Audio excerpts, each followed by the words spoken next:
ನಮಸ್ತೆ ವೀಕ್ಷಕರೇ. ಈ ಧನಯೋಗ ಅಂತೇಳಿ ಲಕ್ಷ್ಮೀ ಯೋಗನ ಜಾತಕದಲ್ಲಿ ಯಾವ ರೀತಿ ನೋಡ್ತಕ್ಕಂಥ ತಿಳಿಸ್ಕೊಡ್ತೀನಿ ನೋಡಿ ವೀಕ್ಷಕರೇ. ಲಗ್ನಾಧಿಪತಿಯು ಕೇಂದ್ರ ತ್ರಿಕೋನಗಳಲ್ಲಿರಬೇಕು. ಅಂದರೆ ಲಗ್ನದಿಂದ 1, 4, 7, 10 ಕೇಂದ್ರ ಸ್ಥಾನಗಳಲ್ಲಿ ಲಗ್ನಾಧಿಪತಿಯು ಕೂತಿರಬೇಕು. ಉದಾಹರಣೆಗೆ ಇಲ್ಲಿ ಲಗ್ನಾಧಿಪತಿ ವೃಶ್ಚಿಕ ಲಗ್ನಕ್ಕೆ ಕುಜ ಆಗ್ತಾನೆ.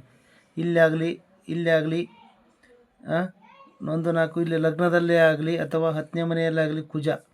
ಲಗ್ನಾಧಿಪತಿಯು 1, 4, 7, 10 ಕೇಂದ್ರ ಸ್ಥಾನ ಅಥವಾ ತ್ರಿಕೋನ 5, 9ರಲ್ಲಿ ಕೂತರೂ ಆಯಿತು. ಕುಜ ಇಲ್ಲಿ ಆಗಲಿ ಕೇಂದ್ರ ತ್ರಿಕೋನದಲ್ಲಿ ಲಗ್ನಾಧಿಪತಿ ಕೂತಿದ್ದು ಶುಭ ಗ್ರಹಗಳಿಂದ ಕೂಡಿದ್ದಾರೆ ಅಥವಾ ನೋಡಲ್ಪಟ್ಟರೆ, ಈ ಕೇಂದ್ರ ತ್ರಿಕೋನದಲ್ಲಿ ಕುಜ ಕೂತು ಗುರು ಸಂಬಂಧ, ಶುಕ್ರನ ಸಂಬಂಧ, ಬುಧನ ಸಂಬಂಧ, ಆಮೇಲೆ ಈ ಗುರುವಿನ ಸಂಬಂಧ, ಹೀಗೆ ಶುಭ ಗ್ರಹಗಳ ಸಂಬಂಧ, ಲಗ್ನಾಧಿಪತಿಯು ಕೇಂದ್ರ ತ್ರಿಕೋನದಲ್ಲಿದ್ದು ಶುಭ ಗ್ರಹಗಳಿಂದ ಕೂಡಿದ್ದಾರೆ ಅಥವಾ ನೋಡಲ್ಪಟ್ಟರೂ ಕೂಡ ಧನಯೋಗ ಆಗ್ತಕ್ಕಂಥದ್ದು. ವೀಕ್ಷಕರೇ, ನಿಮ್ಮ ಜಾತಕನ ನೋಡ್ಕೊಳ್ಳಿ.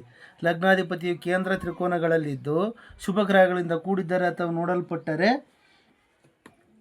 ಧನಯೋಗ ಆಗ್ತಕ್ಕಂಥದ್ದು. ಬಹುಧನವಂತರು ಅಂತ ಕರಿತೀವಿ.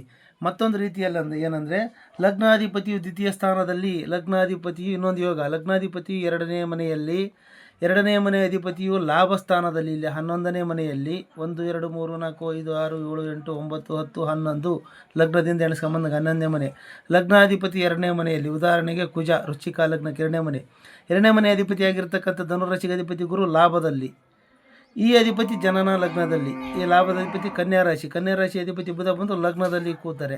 ಇದು ಕೂಡ ಒಂದು ಯೋಗ, ಧನಯೋಗ ಆಗ್ತಕ್ಕಂಥದ್ದು ವೀಕ್ಷಕರೇ. ಅಂದರೆ ಲಗ್ನಾಧಿಪತಿ ದ್ವಿತೀಯದಲ್ಲಿ, ದ್ವಿತೀಯಾಧಿಪತಿ ಲಾಭದಲ್ಲಿ, ಲಾಭ ಸ್ಥಾನಾಧಿಪತಿಯು ಜನನ ಲಗ್ನದಲ್ಲಿ ಕೂತಾಗ ಈ ಅಧಿಕವಾಗಿರ್ತಕ್ಕಂಥ ಬಹು ಸಂಪತ್ತನ್ನು ಉಳ್ತಕ್ಕಂಥವ್ರು, ಧನ ಸಂಪತ್ತುಳ್ಳವರಾಗಿರ್ತಕ್ಕಂಥದ್ದು ವೀಕ್ಷಕರ ಜಾತಕದಲ್ಲಿ ತುಂಬ ವಿಶೇಷವಾದ ಧನಲಾಭ ಆಗ್ತಕ್ಕಂಥದ್ದು.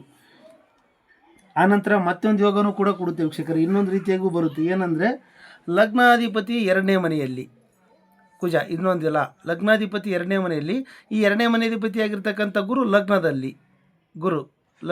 ಅಂದರೆ ಪರಿವರ್ತನೆ ಯೋಗ ಅಂತಲೂ ಕರಿತೀವಿ.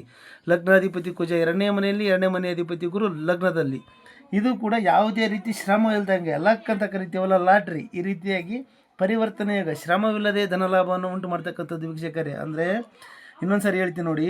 ಲಗ್ನಾಧಿಪತಿಯು ಕೇಂದ್ರ ತ್ರಿಕೋನದಲ್ಲಿ 1, 4, 7, 10 ಕೇಂದ್ರ 5, 9 ಲಗ್ನಾಧಿಪತಿ ಕೇಂದ್ರ ತ್ರಿಕೋನದಲ್ಲಿದ್ದು ಶುಭ ಗ್ರಹಗಳಿಂದ ಕೂಡಿದ್ದಾರೆ ಅಥವಾ ನೋಡಲ್ಪಟ್ಟರು ಕೂಡ ಆಗ್ತಕ್ಕಂಥದ್ದು. ಇನ್ನೊಂದು ರೀತಿ ಏನಂದರೆ ಲಗ್ನಾಧಿಪತಿ 2ನೇ ಮನೆಯಲ್ಲಿ, 2ನೇ ಮನೆ ಅಧಿಪತಿ ಲಾಭದಲ್ಲಿ, ಲಾಭಾಧಿಪತಿ ಲಗ್ನದಲ್ಲಿ, ಈ ರೀತಿಯಾಗಿದ್ದರೂ ಕೂಡ ಧನಯೋಗ. ಆಮೇಲೆ ಲಗ್ನಾಧಿಪತಿ ದ್ವಿತೀಯದಲ್ಲಿ, ದ್ವಿತೀಯಾಧಿಪತಿ ಲಗ್ನದಲ್ಲಿ ಬಂದು ಕೂತರೂ ಕೂಡ ಯಾವುದೇ ಶ್ರಮವಿಲ್ಲದೆ ಜೀವನ ಪರ್ಯಂತ ಧನಯೋಗ ಪ್ರಾಪ್ತಿ ಆಗ್ತಕ್ಕಂಥದ್ದು ವೀಕ್ಷಕರೇ. ಈ ರೀತಿ ಯೋಗ ನಿಮ್ಮ ಜಾತಕಲ್ಲೂ ಇದನ್ನು ಒಂದ್ಸರಿ ನೋಡ್ಕೊಂಡು ಚೆಕ್ ಮಾಡ್ಕೊಳ್ಳಿ. ನಿಮ್ಮ ವೈಯಕ್ತಿಕ ಜಾತಕ ವಿಶ್ಲೇಷಣೆ ಬೇಕಂದರೆ ಸ್ಕ್ರೀನ್ ಮೇಲಿರೋ ನಂಬರ್ಗೆ ಕರೆ ಮಾಡಿ ಅಂತ ಹೇಳ್ತಾ ಮತ್ತೆ ಮುಂದಿನ ವಿಡಿಯೋದಲ್ಲಿ ಸಿಗೋಣ ವೀಕ್ಷಕರೇ. ನನ್ನ ವಾಟ್ಸಪ್ ಸಂಖ್ಯೆ 9741643473. ಒಳ್ಳೆಯದಾಗಲಿ. ಜೈ ಗುರುದತ್ತ.